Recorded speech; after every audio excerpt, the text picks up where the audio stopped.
Good evening my dear.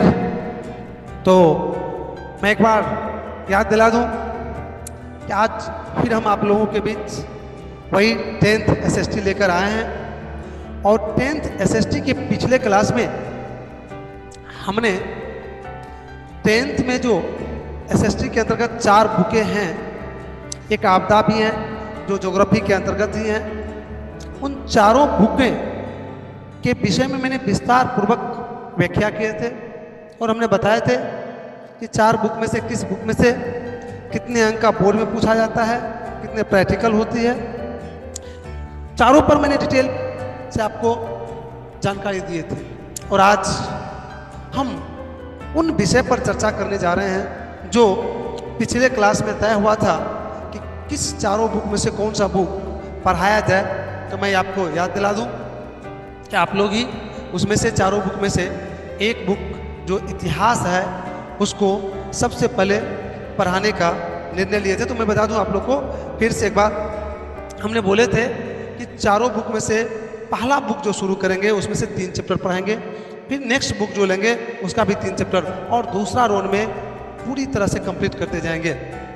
तो इसी क्रम में निर्णय हुआ था कि इतिहास को पढ़ाया जाए और इतिहास हमने शुरू भी कर दिए थे और उसमें हमने बताए थे इतिहास के जो पहला पेज है ये इसको हमने बताए भी थे और ये इतिहास की दुनिया के संबंध में भी बताए थे और ये चारों जो नाम है 5 इसके नाम के विषय में बताए थे।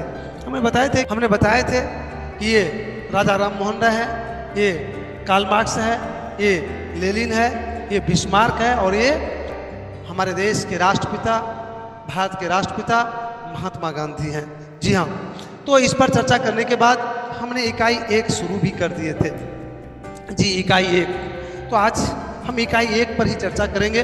तो इकाई 1 का नाम है यूरोप में राष्ट्रवाद। जी हाँ, यूरोप में राष्ट्रवाद, यूरोप में राष्ट्रवाद।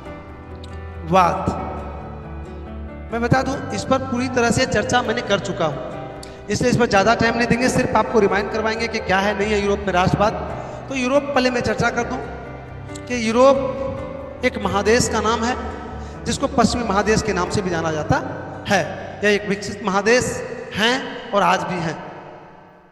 और राष्ट्रवाद का मतलब होता है देश प्रेम की भावना, अर्थात देश प्रेम की जो भावना होती है, अपने देश से जो लगाव करने की भावना होती है, अपने देश को जो आज़ाद करने के लिए, आगे बढ़ाने के लिए मर मिटने की भावना होती है, उसी भावना को राष्ट्रवाद कहा जाता है। अर्थात यूरोप महादेश में राष्ट्रवाद की भावना कब उत्पन्न हुई और राष्ट्रवाद की भावना जब उत्पन्न हुई तो वहाँ पर क्या क्या हुआ है, क्या क्या परिवर्तन हुआ है, क्या क्या वहाँ पर नेगेटिव हुआ है, सारी किस्सा कहानी, सारे बातों की जानकारी आपके इसी चैप्टर में है। इसलिए तो कहा भी जाता है कि किसी भी चैप्टर का जो शीर्षक होता है, नाम होता है ना, उस चैप्टर की पूरी कहानी बयां करती है, उस चैप्टर की पूरी आत्मा होती है वो, जो इससे झलकता है। तो शायद क्लियर हो गया कि यूरोप में राष्ट्रवाद, इकाई 1 में यूरोप में जो राष्ट्रवाद है, इसका मतलब है कि यूरोप महादेश के अंदर देश प्रेम की भावना जो उत्पन्न हुई है, उसी के संबंध में हम लोग जानेंगे इस चैप्टर के अंदर कि कौन उत्पन्न किया है और उत्पन्न हुआ है तो क्या क्या बदलाव आया है। तो आपने कल वाली बात समझ गए कि क्या है नहीं है।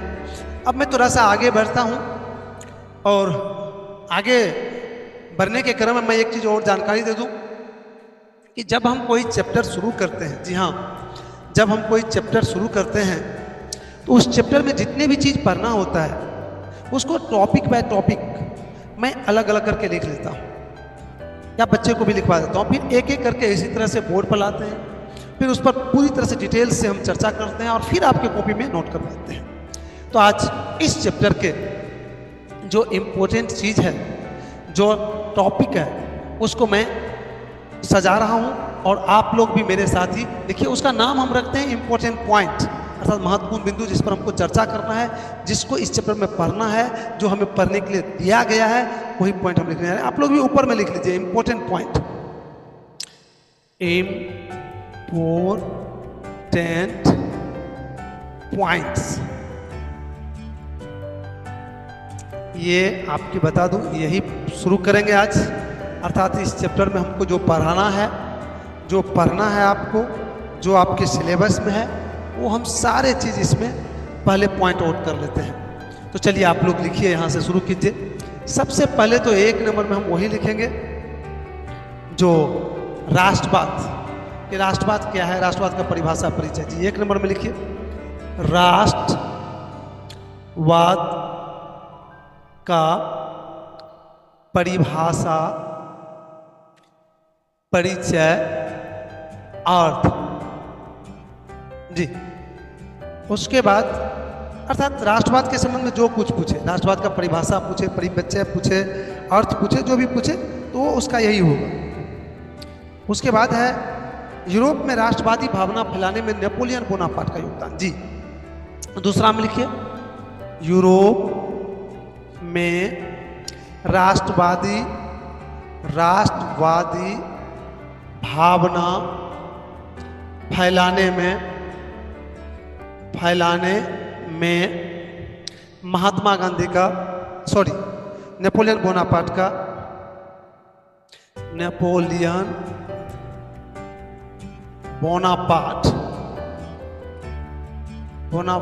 का योगदान। और नेक्स्ट लिखिए, वियना सम्मेलन। तीसरा नंबर में वियना सम्मेलन। आज तो सिर्फ लिखना है आप लोग को, कल से हम बढ़िया से पॉइंट बताएंगे। आज तो पॉइंट को पहले लिख लेना है, वियना सम्मेलन। उसके बाद है जुलाई 1830 ईस्वी क्रांति जी। जुलाई 1830 ईस्वी की क्रांति, जुलाई 1830 ईस्वी क्रांति। और 5वां नंबर में है, चौथा तो हो गया जुलाई 1830 ईस्वी क्रांति, और 5वां नंबर में सन 1848 ईस्वी क्रांति।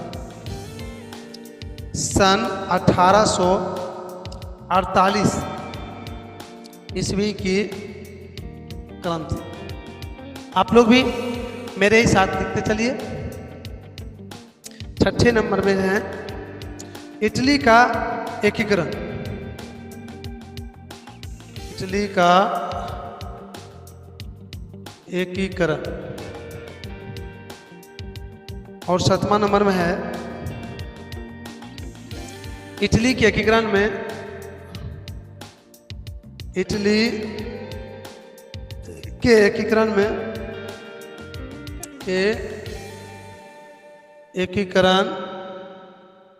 में मेजनी जी,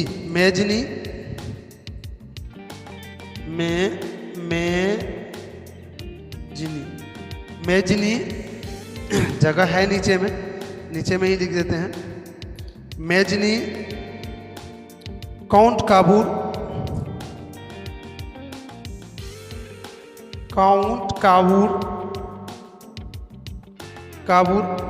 और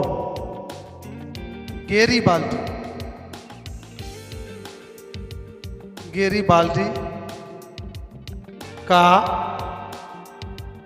योगदान जी। इसको थोड़ा सा नोट कर लीजिए जल्दी में।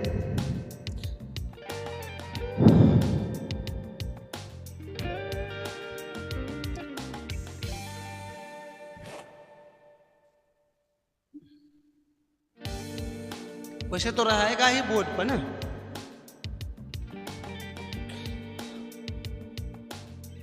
चलिए शायद लिख लिए होंगे, क्योंकि साथ साथ ही तो लिख रहे थे ना आप। वैसे हम ऊपर से लिखते हैं, और पॉइंट है।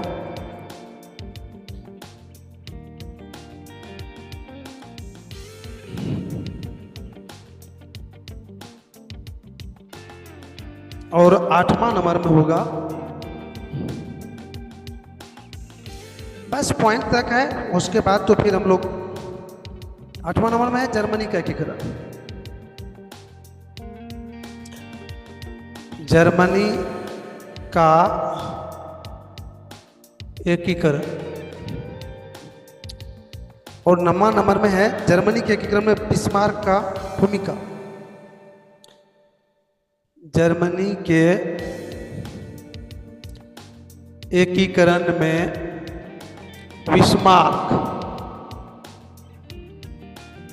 बिस्मार्क का योगदान। जर्मनी के एकीकरण में बिस्मार्क का योगदान। और उसके बाद है यूनान में राष्ट्रीयता का उदय। 10 नंबर में यूनान में राष्ट्रीयता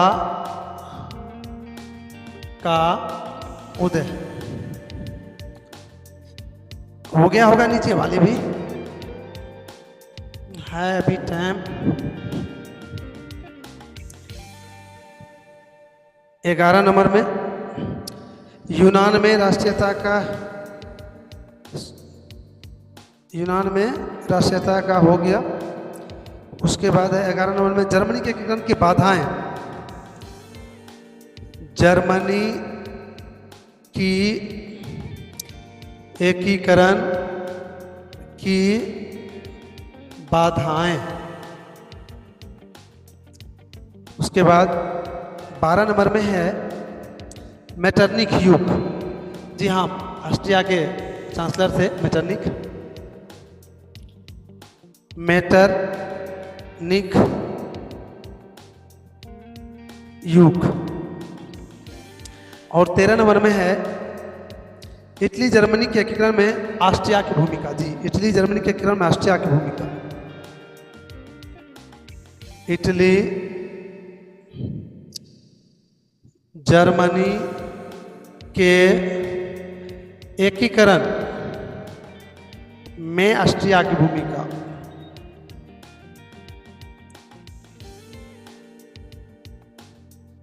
ऑस्ट्रिया की भूमिका जी, ऑस्ट्रिया की भूमिका नोट कीजिए इसको।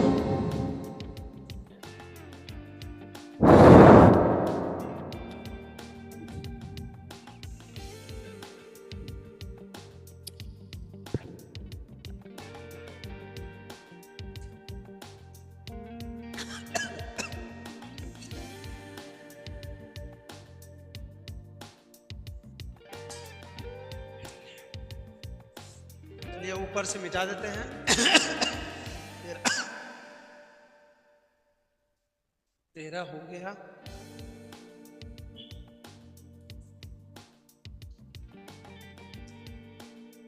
तेरह 14 नंबर में होगा यूरोप में राष्ट्रवाद उदय के कारण और प्रभाव। 14 में यूरोप में राष्ट्रवाद उदय के कारण और प्रभाव या परिणाम भी कर सकते हैं उसको। 15 नंबर में हंगरी, पोलैंड और बोहेमिया में राष्ट्रवादी आंदोलन। हंगरी, पोलैंड और बोहेमिया में राष्ट्रवादी आंदोलन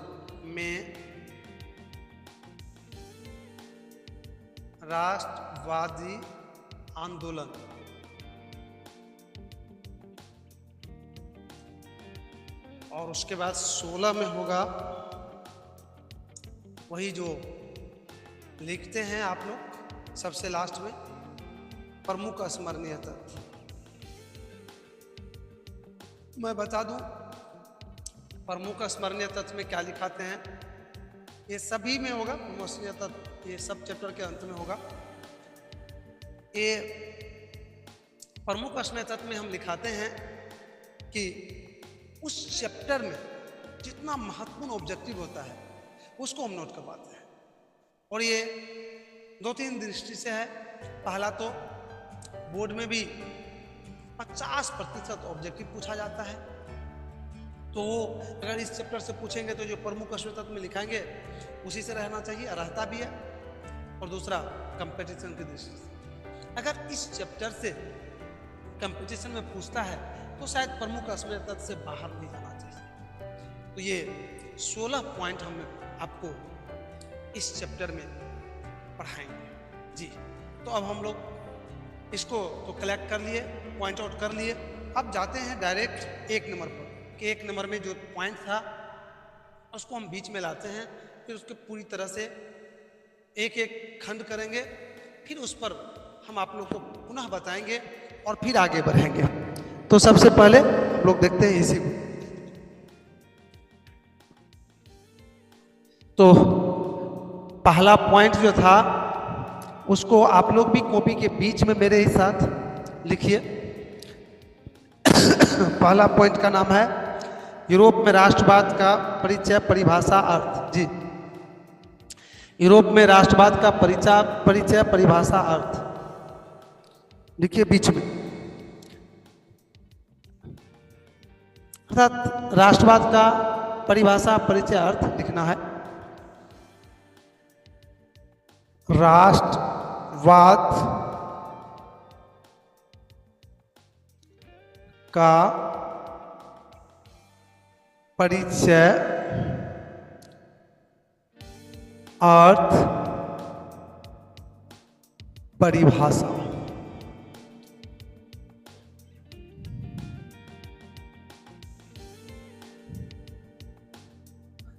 मैं बता दूं आप लोगों को कि एग्जाम में या कहीं पर भी राष्ट्रवाद क्या है, राष्ट्रवाद से क्या समझते हैं, इसका क्या अर्थ है, इसको परिभाषित करें, जो भी पूछे वो यही जवाब होगा जो हम बताने के लिए जा रहे हैं। वैसे हम पिछले क्लास में भी इस पर चर्चा किए थे, आज फिर से एक बार कर देते हैं। राष्ट्रवाद क्या है, ध्यान से सुनिएगा। राष्ट्रवाद क्या है? राष्ट्रवाद लोगों के अंदर उत्पन्न होने वाले एक भावना है। जी हाँ, राष्ट्रवाद लोगों के अंदर उत्पन्न होने वाले एक भावना है। जो भावना उत्पन्न होता है तो वे व्यक्ति अपने देश के विषय में सोचने लगते हैं, अपने देश को आगे बढ़ाने के लिए, अपने देश को मजबूत करने के लिए, अपने देश को सुरक्षित रखने के लिए, अपने देश को आजाद करने के लिए काम करने लगते हैं, लोगों के साथ बैठने उठने लगते हैं, एकजुट होने लगते हैं और अपने देश को आगे बढ़ाने के लिए हर वक्त सोचते रहते हैं। वही भावना क्या है? राष्ट्रवादी भावना है या राष्ट्रवाद भावना है। मैं बता दूं, जिस भी व्यक्ति में, वैसे तो हर व्यक्ति कहते हैं कि हम राष्ट्रवादी हैं भी, ऐसे नहीं कि जो जिस देश के हैं उसके सभी नागरिक राष्ट्रवादी होते हैं। लगभग कुछ ऐसे होते हैं जो बेईमान हो जाते हैं, लेकिन सभी व्यक्ति लगभग राष्ट्रवादी होते हैं। लेकिन कुछ ऐसे व्यक्ति होते हैं जो अपने परिवार के लिए नहीं, अपने बच्चों के लिए नहीं, अपने गांव के लिए नहीं, पूरे देश के लिए काम करने लगता है। वो रियल राष्ट्रवादी व्यक्ति कहलाते हैं। रियल राष्ट्रवादी भावना आता है, अर्थात उसी के अंदर राष्ट्रवादी भावना आ जाती है। और वो जो भावना आती है तो अपने देश के लिए मर मिटने के लिए भी हर वक्त तैयार रहते हैं। मर मिटने में भी उसको कोई दिक्कत नहीं होती है, सर कटाने में उसको कोई दर्द नहीं होता है देश के लिए। तो शायद समझ गए कि राष्ट्रवाद क्या है, एक भावना का नाम है। तो इससे बिल्कुल समझ गए। अब अगर टाइम है, अगर चाहते हैं तो थोड़ा नोट भी कर लीजिए। देखिए, नोट भी कर लीजिए। राष्ट्रवाद एक ऐसी भावना होती है, जी हाँ, राष्ट्रवाद एक ऐसी भावना होती है, नोट कीजिए आप लोग। राष्ट्रवाद एक ऐसी भावना होती है जिसके उत्पन्न होने पर, जी, जिसके उत्पन्न होने पर लोग अपने देश को आजाद कराने के लिए, अपने देश को आजाद कराने के लिए, अपने देश को सुरक्षित रखने के लिए, अपने देश को आज़ाद कराने के लिए, कोमा अपने देश को सुरक्षित रखने के लिए, कोमा अपने देश को आगे बढ़ाने के लिए, अपने देश को आगे बढ़ाने के लिए, कोमा अपने देश में शांति लाने के लिए एकजुट होने लगते हैं। जी हाँ, अपने देश में शांति स्थापित करने के लिए एकजुट होने लगते हैं। तो ये था राष्ट्रवाद का परिभाषा। और मैं बता दूं आप लोगों को, राष्ट्रवाद के संबंध में जो कुछ भी पूछे, राष्ट्रवाद क्या है, राष्ट्रवाद से क्या समझते हैं, राष्ट्रवाद का क्या अर्थ है, राष्ट्रवाद का परिचय दीजिए, सबका जवाब यही होगा। यही जो 4-5 लाइन लिखा है हम, इसी में सब जवाब समाहित हैं। तो मैं बता दूं, अब आप लोग की समय आज ख़त्म हो रहा है, आज हम आगे नहीं बढ़ पाएंगे। हाँ, अगले चैप्टर में ये जो नेक्स्ट पॉइंट है उसको हम एक्सप्लेन करेंगे। तो आज की पढ़ाई को हम यहीं पर विराम देते हैं।